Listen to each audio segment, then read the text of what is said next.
Hello, my name is Mark Goodacre and I'm sitting in the Fellows Garden at Exeter College, thinking about the synoptic problem.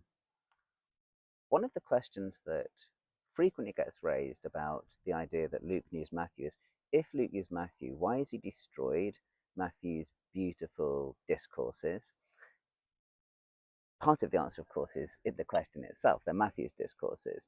Every writer has their own way of constructing things, and they don't want to do exactly the same as their predecessor. If you do exactly the same as your predecessor, just give people a copy of Matthew's Gospel. Don't try and rewrite it. But the more detailed and specific answer is that when you look at Matthew's discourses, they're pretty long.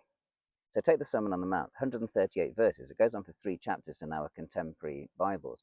This is way too long for a discourse. It's very unusual for discourses in ancient ancient biographies, to be that long, an argument that Joel Archer has made. And so Luke needs to reduce them, his versions of the discourses, to something a bit more manageable.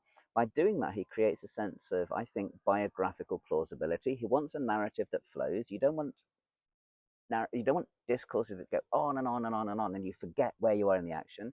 No, what you want is a bit of narrative and a bit of discourse, a bit of narrative, a bit of discourse. And that really necessitates Luke having to break up the Matthean discourses. And you can, in any case, see Luke doing this already, even with Mark's Gospel. Mark's Gospel is way shorter than Matthew's Gospel, and his discourses are way shorter than Matthew's discourses. But even there, Luke edits them. So look at Mark chapter 4. It's the parable chapter.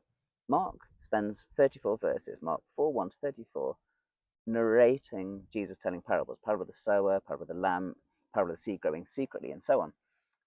Luke has a version of that discourse, and it's in his chapter 8. And do you know how long it is in Luke chapter 8? It's half the length. Well, it's a little over half the length. It's 18 verses rather than Mark's 34. What he does is he retains some of the Markan parables, and then he omits the seed growing secretly, and things like the mustard seed he tells later in Luke chapter 13. So even when you're looking at one of Mark's discourses, Luke retains some, redistributes some, omits some.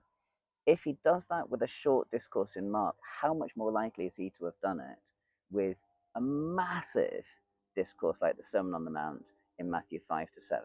Exactly what he does. You get a version of it in Luke 6, the Sermon now on the plain, in contrast to the Sermon on the Mount in Matthew. And then he redistributes lots of the material to really appropriate context later in the Gospel, where he pairs it with other relevant material. Don't think it's a problem at all seeing Luke rearranging Matthew's material in interesting biographical ways.